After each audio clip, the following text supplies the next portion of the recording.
আমাদের দাবি শুধু এই কয়েকদিনে না, এটা কিন্তু আগের থেকেই বলছি।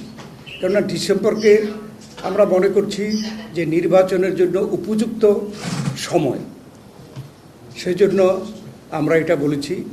এখনও আমরা সেই কথার মধ্যে আছি। আর ডিসেম্বর 2025-এর পরে আপনারা সকলে জানেন ফেব্রুয়ারি মাসে রোজা চলে আসছে, তারপরে বর্ষা চলে আসছে, তারপরে মানে পরীক্ষা আছে, এসএসসি এইচএসসি বড় বড় পরীক্ষা। এগুলো কিন্তু সময় নির্বাচনের উপযুক্ত সময় না। অতীতে যত নির্বাচন হয়েছে, কেবল একটি নির্বাচন বাধ্যবাধকতা থাকাতে জুন মাসে হয়েছে, কিন্তু সব নির্বাচনই কিন্তু ডিসেম্বর অথবা জানুয়ারি এই সময়টায় হয়েছে। এখনও আমাদের অনেক দফা দাবি, যেটা সরকার করতে চাচ্ছে সেটাই আমরা চাচ্ছি ত্বরান্বিত করার জন্য। যেমন আমরা তো সংস্কারের পক্ষে।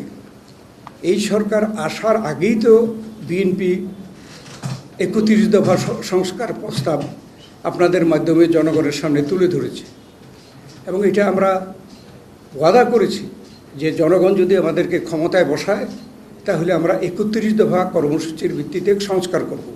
তো সংস্কার আমরাও চাচ্ছি, কিন্তু সংস্কার হচ্ছে চলমান প্রক্রিয়া। ইচ্ছা করলে অমুক দিন অমুক সময়ের মধ্যে সংস্কার শেষ করা যাবে, এটা কেউ বলতে পারে না। ঠিক একইভাবে এই নির্বাচনকে বিলম্বিত করার জন্য কিছু উছিলা বের করা হচ্ছে। যেমন একটা উছিলা হলো বিচার শেষ করতে হবে। আমরাও তো বিচার চাই। এই আওয়ামী লীগ স্বৈরাচার ফ্যাসিস্ট সরকারের অধীনে তারা আমাদেরকে নিশ্চিহ্ন করে দেওয়ার জন্য কি করেনি।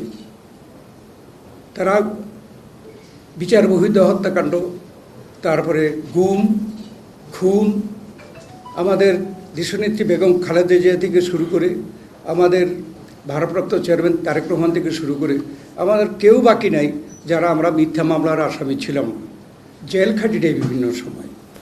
এরপরেও কেন প্রশ্ন আসে যে আমরা তাদের বিচার চাইব না? বিএনপি সবচাইতে বেশি তাদের বিচার চায়। তবে আমরা এটা বিশ্বাস করি যে বিচার হবে স্বাধীন বিচার ব্যবস্থার মধ্যে। তো আমি স্বাধীন বিচারও চাইব, আবার চাইব অমুক দিনের মধ্যে এই বিচার করতে হবে, এটা তো সাংঘর্ষিক। সেই জন্যে আমরা বলছি এই সংস্কার এবং নির্বাচনের প্রক্রিয়া এবং বিচারের প্রক্রিয়া এটা প্রত্যেকটা আলাদা, এবং সেই জন্য এখানে কোনো সাংঘর্ষিক কিছু নাই। তাই এই তিনটা কাজই একসাথে চলতে পারে এবং সেটা চলা উচিত।